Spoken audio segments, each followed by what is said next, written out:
Tiny moment, time for life.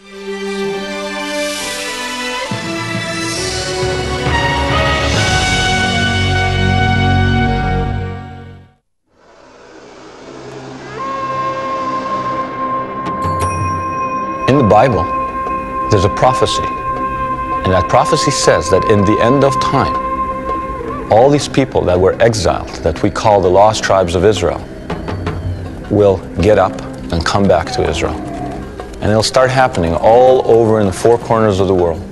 And they'll just get up and start moving back. And what if it was actually happening? Here you have this prophecy, and people are actually getting up. They may be in your own neighborhood, and they're packing their bags into you. They're just somebody else packing their bags and moving. But in actual fact, they're responding to some kind of biblical post-hypnotic suggestion. I'm not talking about 1,000 years. I'm talking about 2,700-year-old suggestion that they're responding to now. And we could actually film these people and match the prophecy with the events. And the reason it should matter is that because once they do what they have to do, they trigger the apocalypse.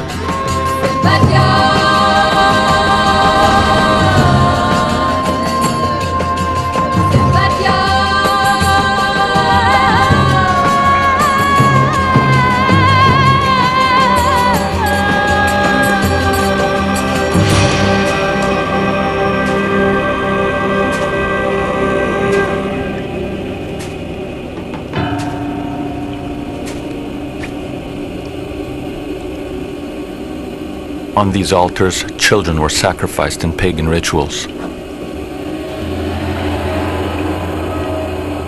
Scripture tells us that the tribes of Israel deserted the God of their forefathers and worshipped idols in places like this.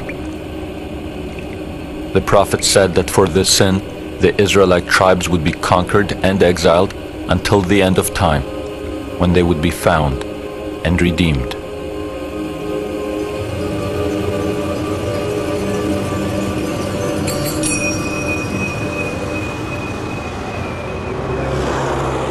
Megiddo, a fortress city in northern Israel.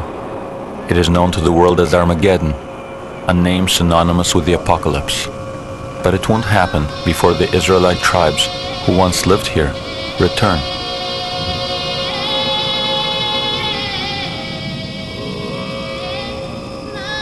According to prophecy, the countdown to the apocalypse and final redemption begins when the tribes are found, one by one.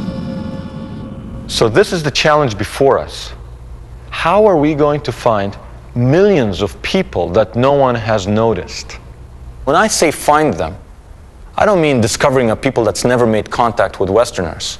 I mean taking very obscure pieces of a puzzle and going to very remote, sometimes dangerous places on the earth, and taking those pieces and putting them together and seeing, does this accord with the biblical prophecy? I have been on a journey, and I invite you to go on this journey with me.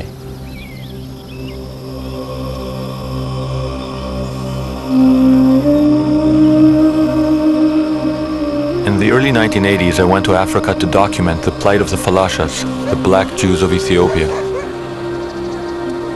These people were caught in the midst of persecutions, war, and famine. In 1991, the Falashas made international headlines when they were airlifted by the Israeli Secret Service to Jerusalem. What was little noticed is that the Israelis acted only after the chief rabbi ruled that the Falashas were descendants of the lost tribe of Dan.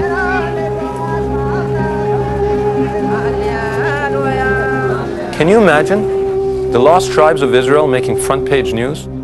Can you imagine the government of Israel, acting on the words of rabbis who say this is the lost tribe of Dan, and suddenly modern aircraft swooping in to Civil War Ethiopia as people from ages ago are airlifted into modern Israel. Seeing the Ethiopians in Jerusalem, I thought, was this just an anomaly? Or was the biblical prophecy beginning to unfold?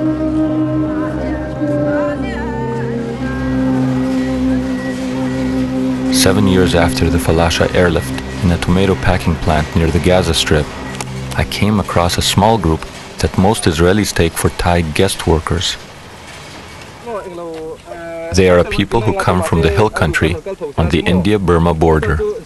They say they are descendants of the lost tribe of Menashe, and there is at least one rabbi here who believes them. We have to go and bring them before the Messiah arrives in Israel. Our tradition teaches us that in the end of days, the Jews, who are the descendants of the tribes of Benjamin and Judah, will bring the lost tribes to Israel so that they will participate in Messianic times.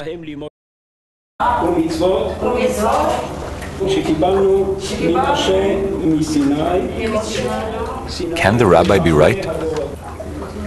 Is the key to the future submerged in these people's past?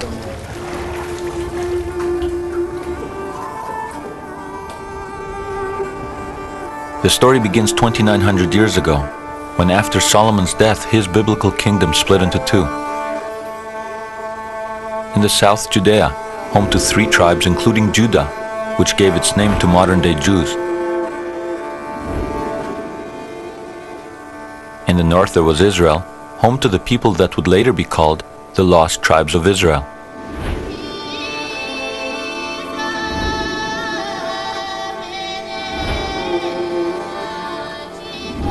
A 100 years after the prophets predicted the event, the Assyrian Empire bore down on the northern kingdom of Israel.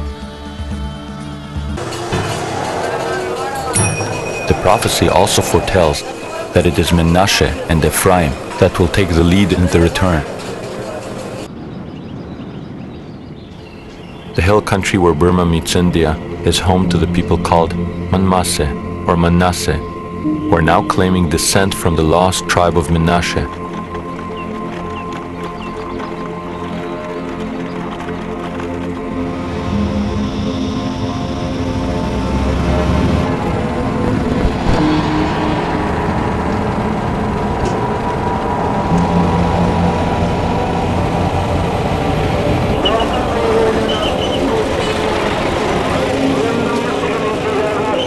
So we went there, and what we found there is a war zone.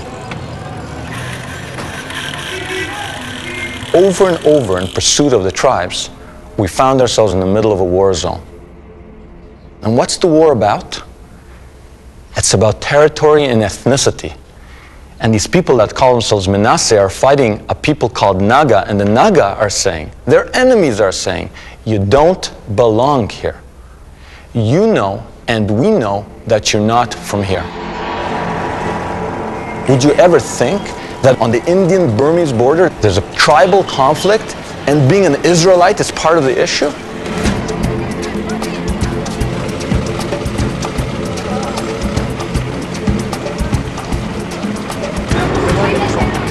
This area is called Manipur.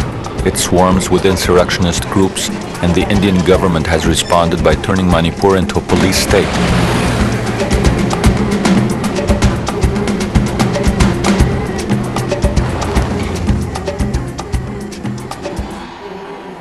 The local mortuary receives daily deliveries of the victims of Naga violence.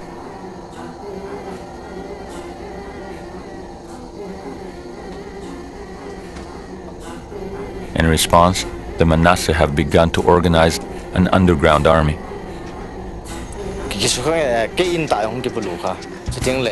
My village was attacked. My own house was burnt, and my uncle was killed. They destroyed my village. Israelites are good fighters. We are good fighters. That is why we are not afraid. We are not afraid to fight. We feel we are warriors.